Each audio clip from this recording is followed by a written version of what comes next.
22 अक्टूबर 2024 को social media के अलग अलग हैंडल्स पर एक वीडियो बहुत तेजी के साथ वायरल होता है।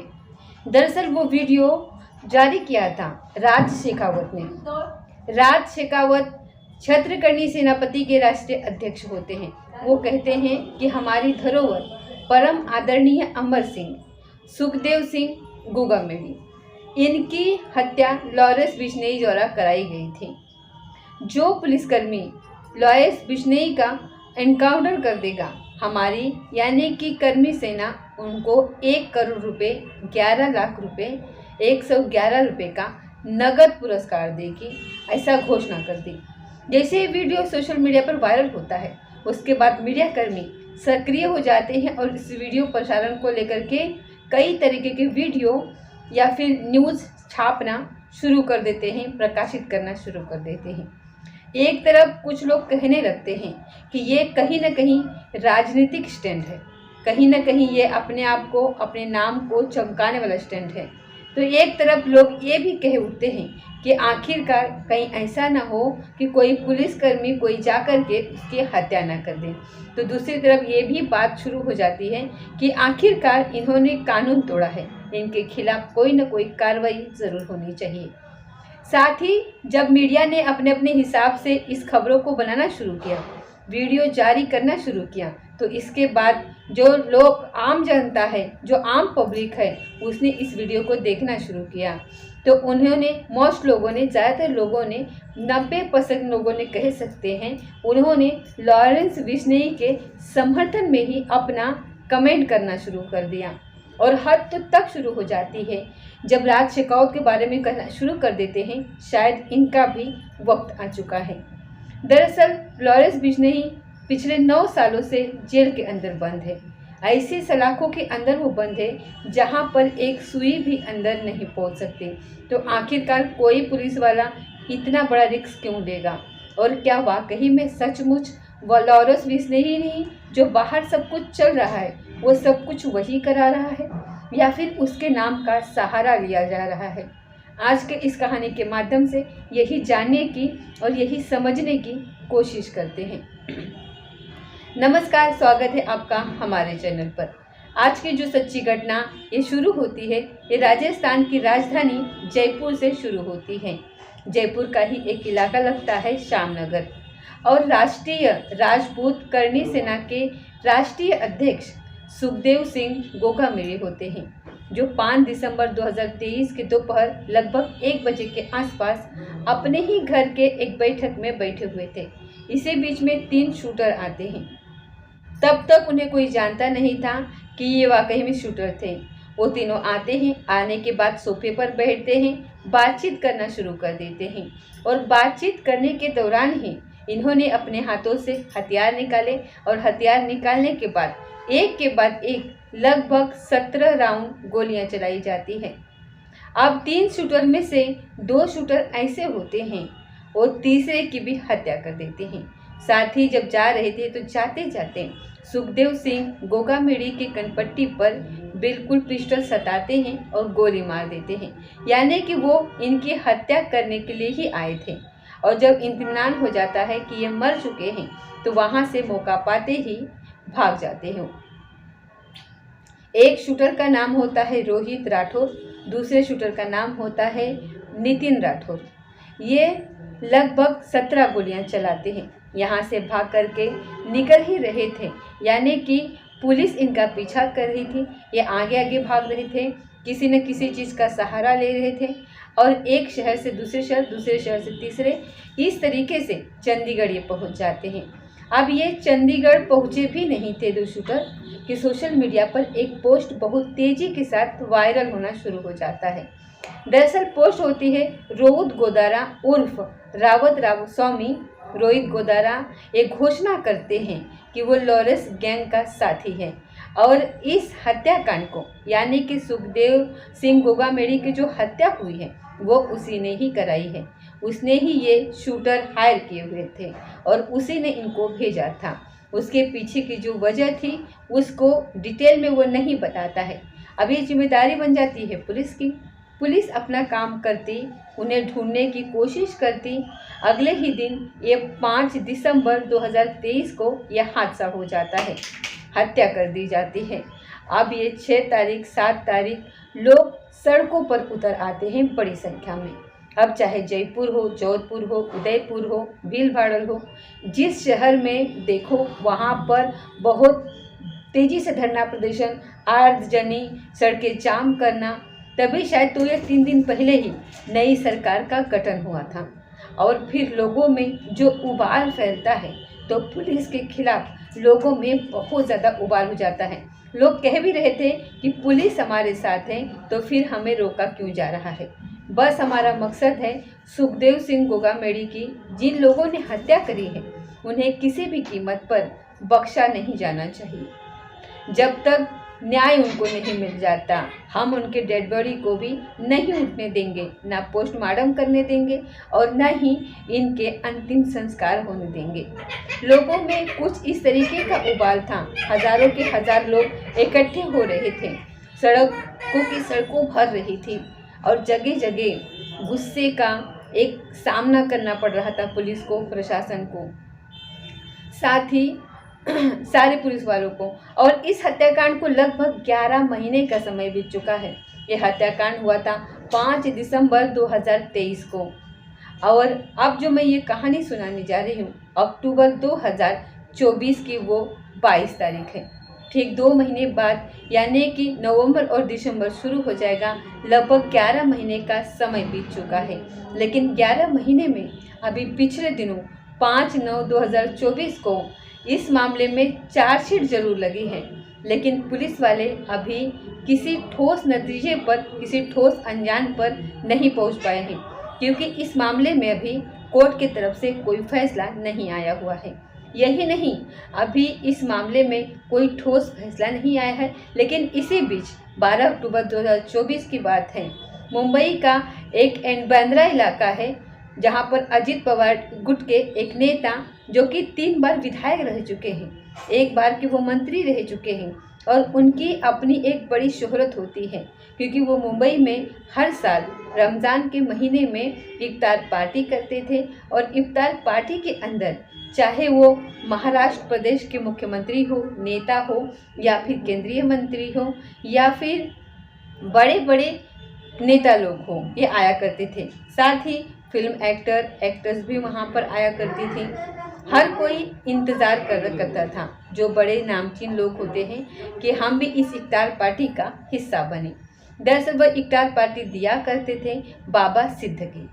और बाबा सिद्दीकी की 12 अक्टूबर 2024 की रात लगभग 9:30 बजे के आसपास मुंबई के बांद्रा में एक जगह पर जब दशहरा पर्व मना रहे थे, कुछ लोग वहाँ पर इकट्ठे हुए थे। वो आते हैं और कहते हैं कि बाबा हमारे साथ पटाखे छोड़ोगे। वो कहते हैं कि ठीक है, क्योंकि दशहरा पर्व मनाया जा रहा था। और पटाखे छोड़ते छोड़ते इसी बीच में किसी ने लगातार गोली मारी और गोली मार करके हत्या कर दी। 3 गोली लगती है। हालांकि उनका बेटा भी उस वक्त उनके साथ था, जिसका नाम दिशांत सिद्दीकी होता है। जितान सिद्दीकी वो अपने ऑफिस में रुक जाते हैं। यदि उनके पास उस वक्त वो फ़ोन ना आता तो हो सकता है कि जो शूटर आए हुए थे वो उनकी भी हत्या कर देते। लेकिन मामला सोशल मीडिया पर बहुत तेज़ी के साथ वायरल होने लगता है। और जब वायरल होने लगता है तो लोग फिर बाबा सिद्दीकी के बारे में जानने की कोशिश में जुट जाते हैं कि आखिरकार बाबा सिद्दीकी कौन है। और जैसे ही बाबा सिद्दीकी के बारे में जानने की कोशिश की तो नाम आता है सलमान खान का। दरअसल सलमान खान जो बॉलीवुड के एक दिग्गज अभिनेता भी रहे हैं, अब ये बताते हैं कि उन्होंने बड़ी संख्या में बड़े बड़े हीरोइन की, बड़े बड़े हीरो की, एक्ट्रेस की बड़ी मदद की हुई है। और इसके बावजूद भी 14 अप्रैल 2024 को उनके घर, जो कि बांद्रा में ही है घर, अलग से एक अपार्टमेंट है, इनके नाम से वो जाना जाता है, वहाँ पे 5 राउंड गोलियाँ चलाई जाती हैं। और 5 राउंड गोली चलने के बाद नाम लिया जाता है, यानी कि कोई जिम्मेदारी लेता है कि हम लॉरेंस गैंग के हैं। वैसे भी लॉरेंस गैंग में उनको धमकी दी हुई थी, चेतावनी दी हुई थी कि आप माफ़ी मांग लीजिए, नहीं तो फिर आपको मार दिया जाएगा या फिर आपको नुकसान पहुंचा दिया जाएगा। ऐसे ही बाबा सिद्दीकी अभी पुलिस किसी ठोस नतीजे पर नहीं पहुंची थी कि एक पोस्ट सोशल मीडिया पर बहुत तेज़ी के साथ वायरल हो जाती है और उस पोस्ट में जिम्मेदारी ली जाती है कि हम लॉरेंस गैंग के मतलब लड़के हैं।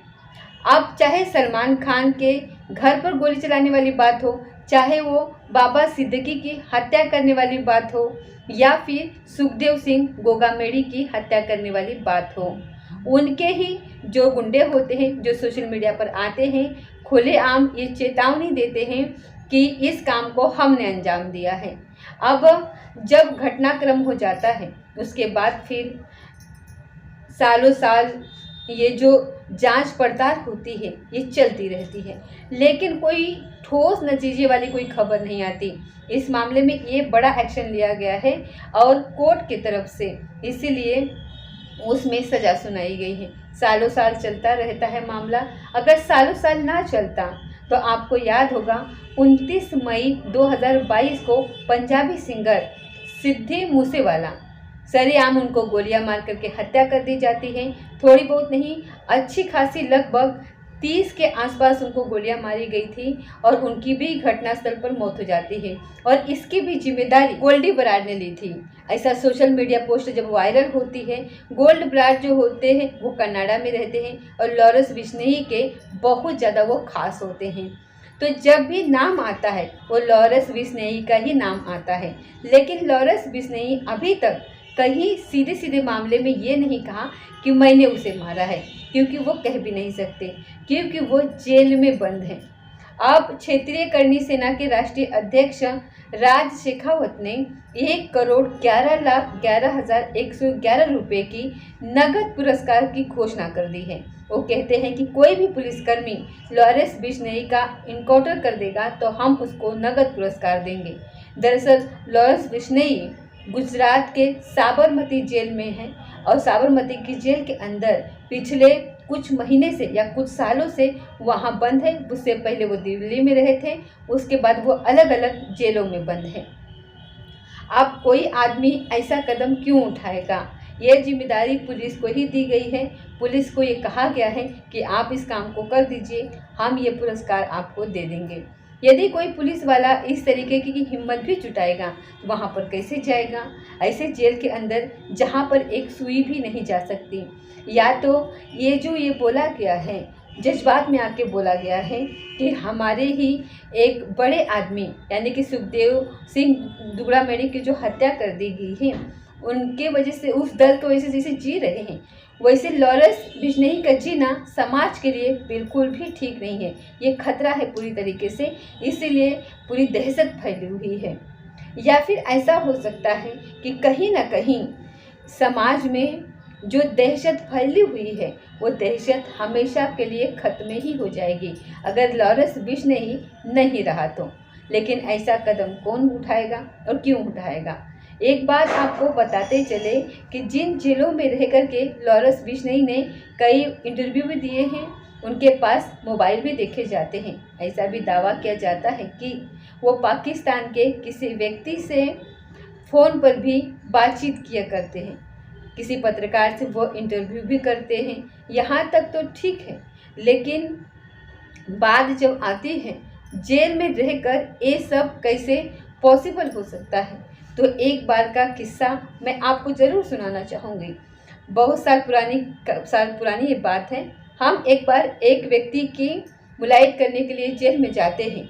उसको खीर बहुत ज़्यादा पसंद होती है। जो खीर ज़्यादा पसंद थी तो हम अपने घर से खीर बना करके लेके जाते हैं। मेन गेट पर ही हमको रोका जाता है और पूछा जाता है कि इस टिफ़िन के अंदर क्या है।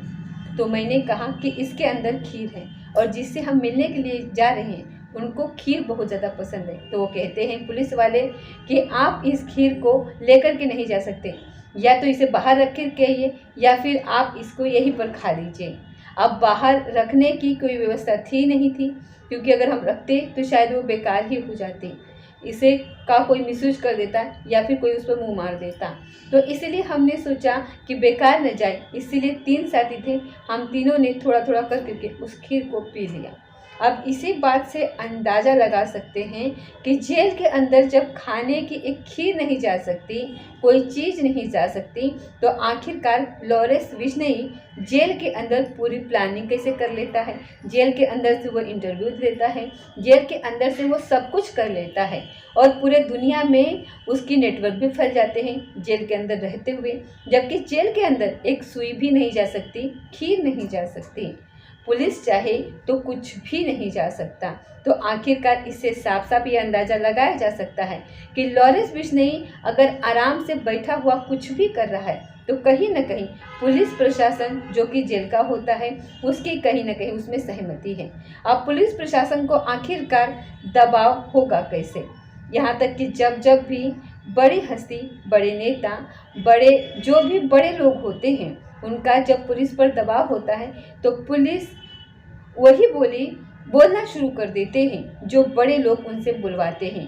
तो इससे तो साफ साफ जाहिर ये होता है कि लॉरेंस बिश्नोई या तो उसका इस्तेमाल किया जा रहा है, उसके नाम का फर्जी इस्तेमाल किया जा रहा है कि लॉरेंस बिश्नोई के साथ शायद उसको ये बातें पता भी नहीं होगी, शायद उसको ये पता भी नहीं होगा कि बाहर की दुनिया में चल क्या रहा है। उसके नाम का सहारा लेकर के यानी कि जितनी भी गोलियां चली है उनके कंधे पर बंदूक रख दी गई है और बंदूक रखने के बाद लॉरेंस बिश्नोई को आगे कर दिया गया है। असल में मैं इसलिए भी ये बात कहती हूँ क्योंकि पिछले दिनों यानी कि एनडीटीवी ने उनके चचेरे भाई लॉरेंस बिश्नोई के रमेश बिश्नोई जो होते हैं उनका एक इंटरव्यू जारी हुआ था और इस इंटरव्यू में उन्होंने साफ साफ ये बात स्वीकार की थी कि उनके जो भाई है वो बिल्कुल ठीक है, हमने ऐसी कोई गलती नहीं की है और लॉरेंस बिश्नोई ने ऐसा कुछ नहीं किया है। जितने भी आरोप थे सभी आरोपों को उन्होंने बेकार कर दिया। वो कहते हैं कि बिश्नोई समाज वन्य जीव और पेड़ों की बहुत ज़्यादा प्यार करते हैं उनसे और इसलिए जो लड़ाई झगड़ा है वो सब सलमान खान से है और सलमान खान को सीधे सीधे उन्होंने धमकी दे दी है। धमकी यह दी है कि जिस तरीके से वन्य जीव को नुकसान पहुंचाया है यानी कि काले हिरण को जिस तरीके से नुकसान पहुंचाया है, जब फिल्म की शूटिंग चल रही थी हम साथ साथ है तो उसमें कई हीरो हीरोइन भी थे। इसी बीच में ये दावा किया जाता है कि इन्होंने एक काले हिरण का शिकार कर दिया था और काले हिरण का शिकार करने पर बिश्नोई समाज इस बात से बहुत ज़्यादा नाराज़ हो गया था क्योंकि वो वन्य जीवों और पेड़ पौधों से बहुत ज़्यादा प्रेम करते हैं, उनकी रक्षा करते हैं, उन्हें किसी भी तरीके का नुकसान नहीं पहुंचाना चाहते, ना किसी को पहुंचाने देना चाहते हैं और इसीलिए शायद उनकी कई सैकड़ों की संख्या में लोगों ने जान भी दे दी है उन पेड़ पौधों की और वन्य जीवों की रक्षा करने के लिए। एक बीच में आरोप एक वीडियो वायरल होता है, सलीम खान जो कि सलमान खान के पिता होते हैं वो कहते हैं कि ये सब पैसों के लिए किया जा रहा है। तभी जो इनके चचेरे भाई होते हैं लॉरेंस बिश्नोई के, जिनका नाम रमेश बिश्नोई होता है, वो कहते हैं कि पैसों की तो बात बिल्कुल भी न की जाए, पैसों की कोई कमी नहीं है।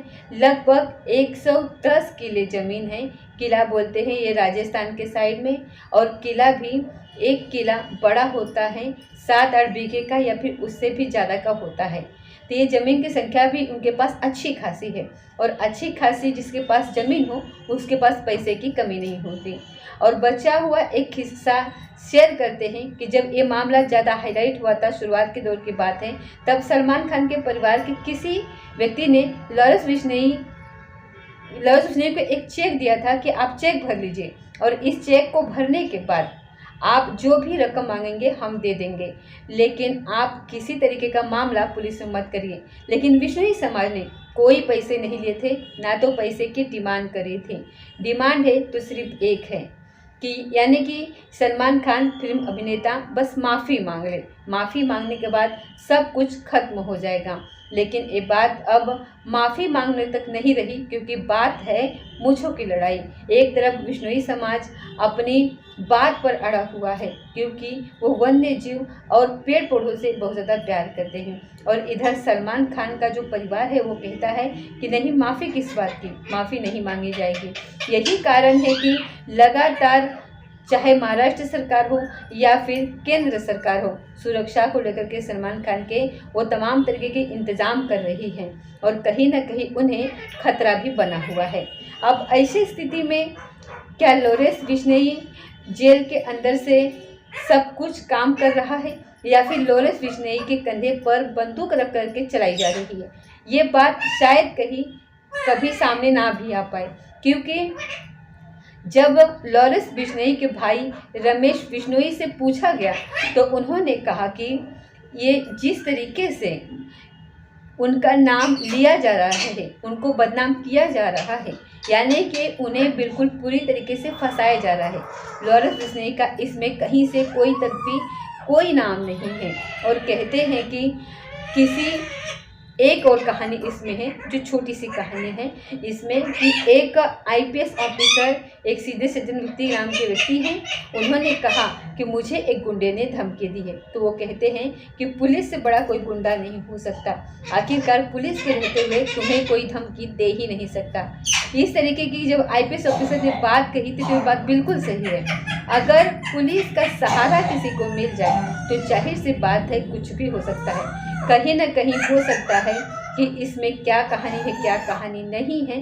कभी एक कहानी सचमुच सामने भी आ पाएगी या फिर नहीं आ पाएगी, या एक दूसरे के कंधे पर रख के बंदूक इस तरह चलती रहेगी, इस तरीके के लोगों की जानें जाती रहेंगी और लॉरेंस बिश्नोई जैसे नाम का नाम लिया जाएगा। दोस्तों, इस पूरे घटनाक्रम को सुनाने का उद्देश्य किसी को परेशान करना नहीं है, किसी का दिल दुखाना नहीं है, बल्कि आपको जागरूक करना है, आपको सचेत करना है। तो मिलते हैं अगले किसी वीडियो के साथ, तब तक जय हिंद जय भारत।